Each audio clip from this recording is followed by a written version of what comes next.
John. Welcome back to Mr. G's Workbench and part 3 of the Victory Kiss diorama featuring the Meng M4A3 76 Sherman tank. Today we're going to focus on getting the tank painted and weathered. After this episode, then we should only have the, we'll have another episode where we assemble the diorama base for mini art and get the figures all painted up, and hopefully, and then probably in 2 episodes, we should be done with this. Again, if you're just joining us, this is my first real diorama build. It's one of my few serious armor builds, so and I'm terrible with figures, so I'm hoping to do better on this diorama build with my figures. So hopefully everything will come together. So again, today we're going to get the tank painted and weathered. We're going to add some stowage onto it, and so it looks a little more lived in. So let's jump into it.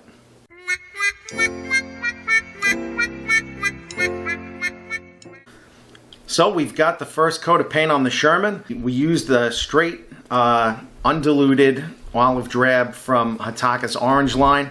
I cut it about 50-50 with thinner. I applied it in thin layers, and now it's dry. So now what we're going to do next, as I referenced the Panzermeister 36 video, and he talked about using Tresemme hairspray.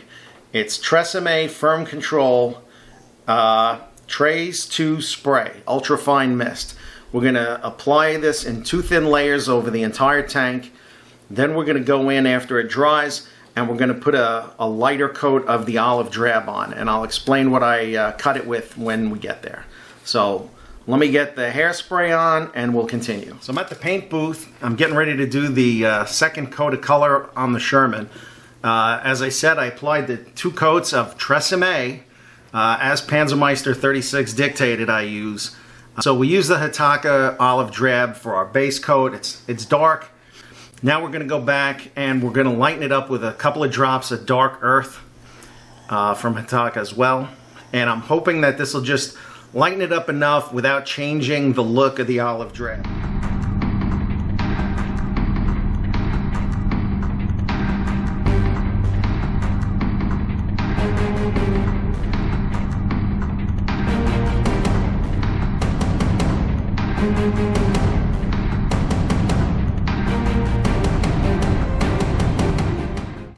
Now I've applied that second, hopefully lighter coat of olive drab cut with, I believe it was dark earth.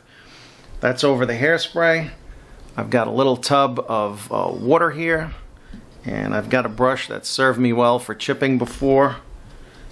And let's just see if this works at all. I'm a little concerned that my overcoat isn't going to be markedly different from the paint underneath it.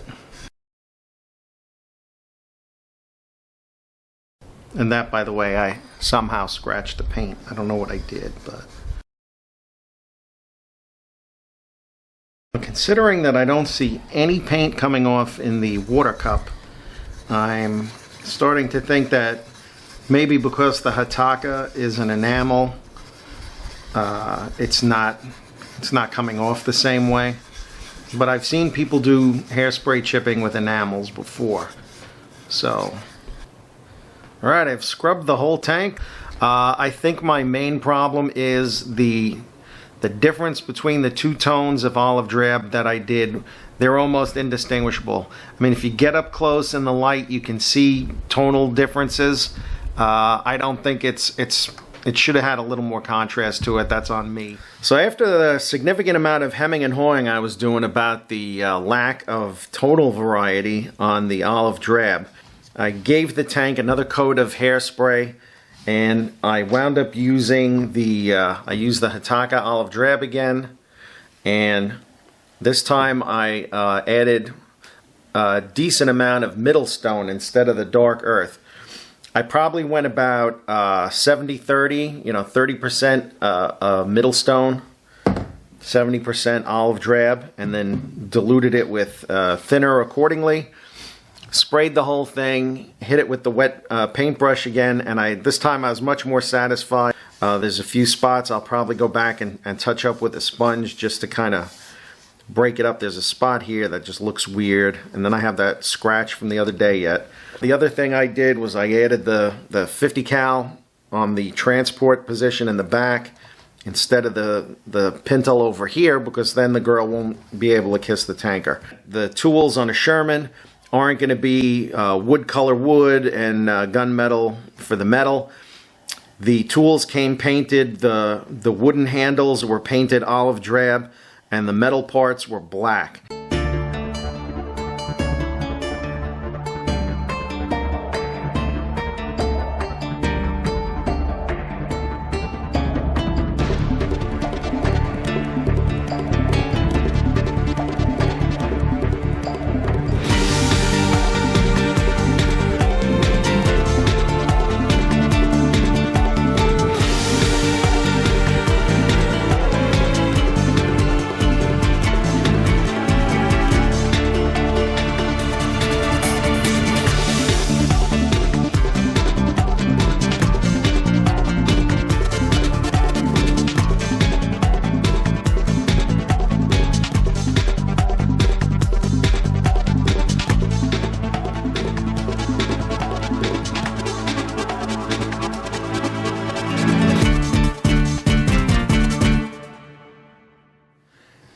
Back here I had taped it off so I could paint the khaki on the cover here, and I peeled off some of the wood. The boxes were painted with AK Standard Tools wood base. It's a good color, and I just have to go back out. I'm going to respray that after I get a coat of satin on this whole thing, so that I can go in and put a black wash on the 50 cal. I'll go back in and respray the wood on the box back here. I'll do my touch-ups, and then once there's a satin base on, I can go ahead and start using washes to kind of bring some of the color out on the stowage.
So to recap the weathering to this point, I've got all the tools painted. I painted the stowage before I put it on, and then I applied raw umber wash using some oil paint and some white spirits. Took some clean white spirits, and I went in and I just wiped everything around to clean up any excess brown around where I had applied it.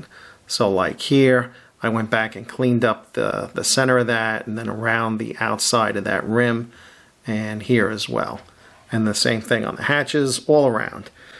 So the next step is going to be, I'm going to put the decals on before I go any further.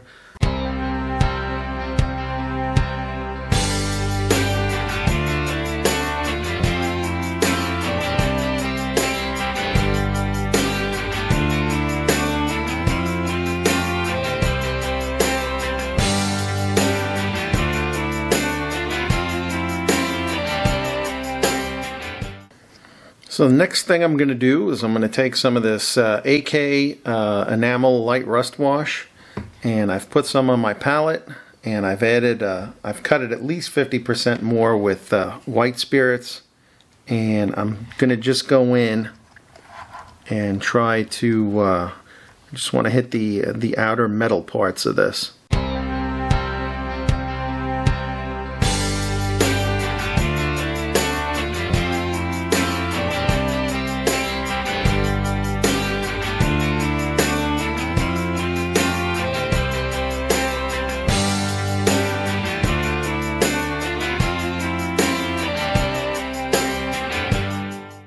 Next step in my genius plans for weathering, I'm going to take some of this AK Splatter Effects dry mud, and I'm going to lift some of the stuff out of the lid.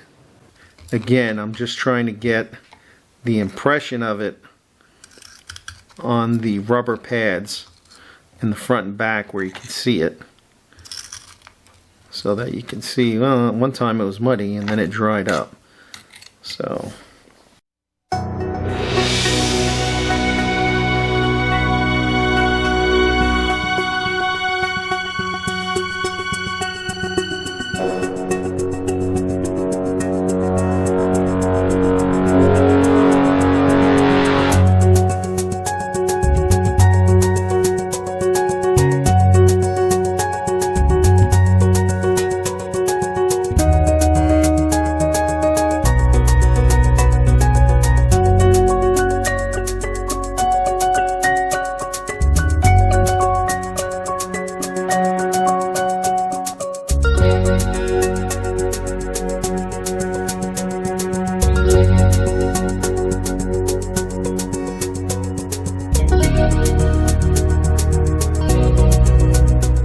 back from the paint booth, and what I've done is I've taken, AK has a paint color called Dust.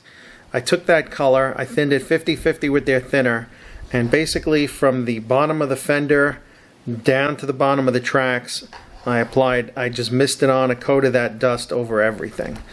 Then I did the same on the other side. From here down, I applied a coat of it. And then I went back in, I did it in the front, across the lower hull, and then I went in and I misted on the dust on the top. Any place basically, if they're driving through a dry environment, dust kicks up and settles on the higher spots on the front and settles on portions of the upper hull. So I've misted on a little of that dust across here, across these open areas of the top of the turret, a little bit on the commander's hatch, and as well in the back across the lower hull. Then I went and took AK's earth. Same thing, I diluted it about 50-50. Now I went in and sprayed around the wheels, the lower parts of the suspension, slightly in the center of the sprocket. I don't think it would have settled as much there. Same thing around the idler there. And then I went in to kind of even the color out because I have that texture of the mud now, and I went in and I sprayed it there as well. So if you can see here, there's a drain hole there by the fuel filler cap. There's the same thing on the other side. Those drain holes were created after the tankers complained about water pooling around the fuel filler caps and penetrating into the fuel tanks. So let's see if we can get some rust streaking on. I've got this AK rust streaks, so I'm going to try and apply it. Let's see if it looks reasonably good.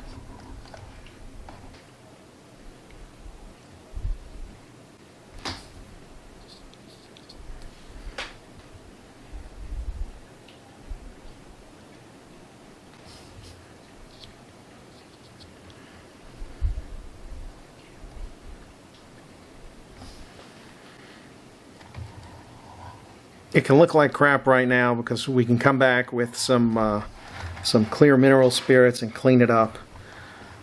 We're going to do the same thing over here.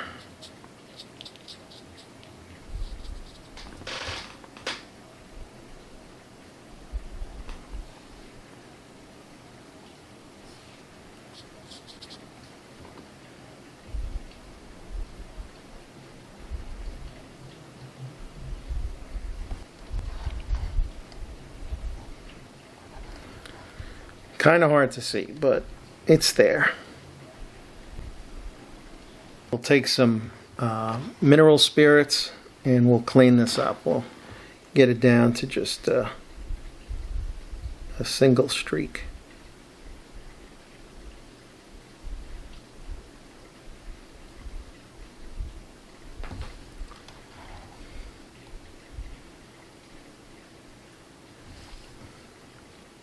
Yeah, that may or may not be to your liking, but I'm pretty good with that.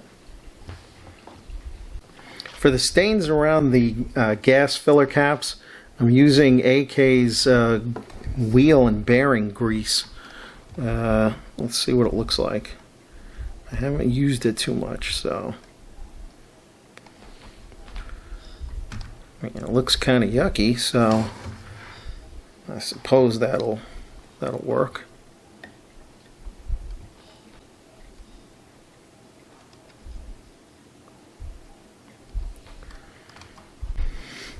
Next thing I'm going to do is something I haven't done before. I'm going to use pigments. So I've got some AK European Earth, which I'm going to take and I'm going to kind of apply there. Apply some over there. Kind of get that.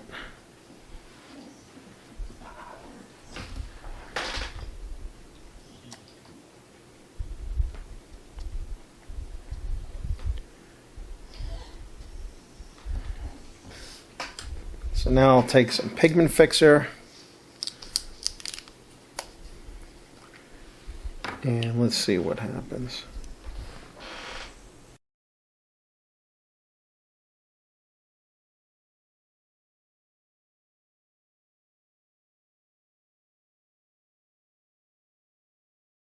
Many minutes later.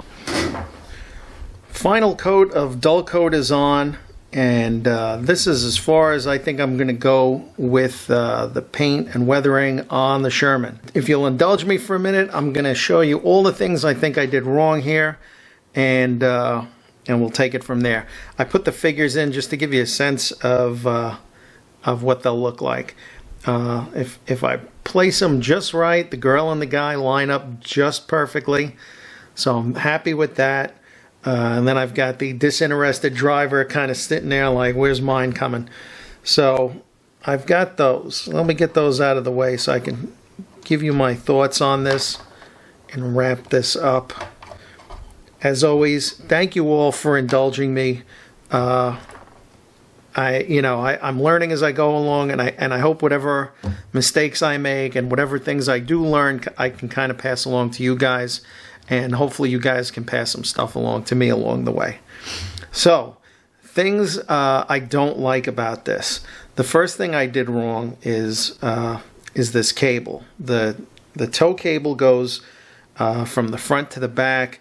It kind of unraveled slightly over here, so it doesn't look like a proportionally sized steel cable. And I think it was supposed to go through. There should have been like a hook someplace over here or over here. There isn't. So this thing is just kind of magically hanging here. So, lesson learned with that. I really have to come up with a better way to do that in the future. So that's one of the things I didn't like. I was relatively happy with the photo etch or the photo etch light guards around the lights in the front and the back. They worked out pretty well, so I'm happy with those. Again, carrying over this tow cable thing, had I realized that I would have had stowage in the front, I would have left that cable unhooked until I finished, and then I would have passed it over the top. But I didn't, and I'd just work around it. So, speaking of that, I'm happy with the stowage.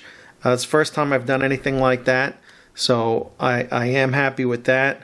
Working with the dried mud, this is like the second tank I think I used this dried mud on. This time I think I did it a little more logically, and I'm happy with the way it looks, especially in combination with the sprayed earth paint. The pigments, I could have picked my battles a little better. First thing I learned is no matter how I thought you sprinkle them on, you drop some pigment fixer on it, and it stays in place, and that's it. I didn't realize when you put the pigment fixer on it, they would kind of run and just turn into like almost like a thick liquid.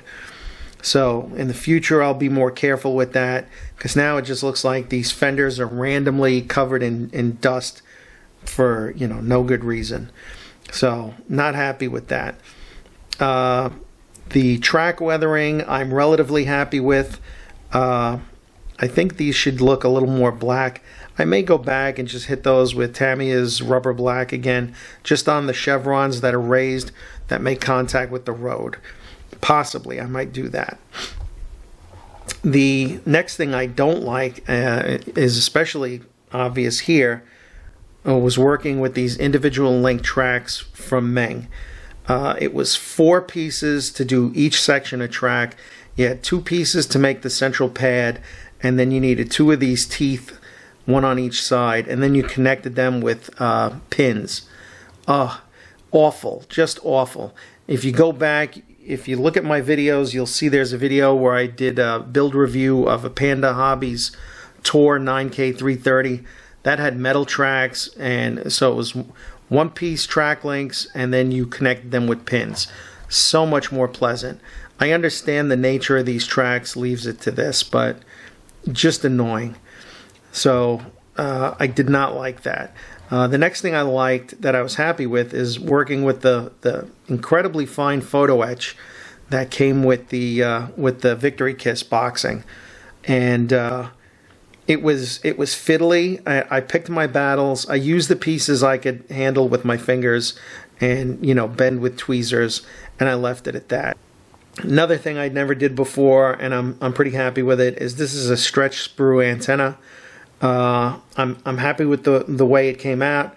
I kind of get the hang of it now. If you haven't done it before, just take a whole bunch of sprues left over from a kit, sit with a candle, hold it with one finger, hold it with 2 fingers over the flame.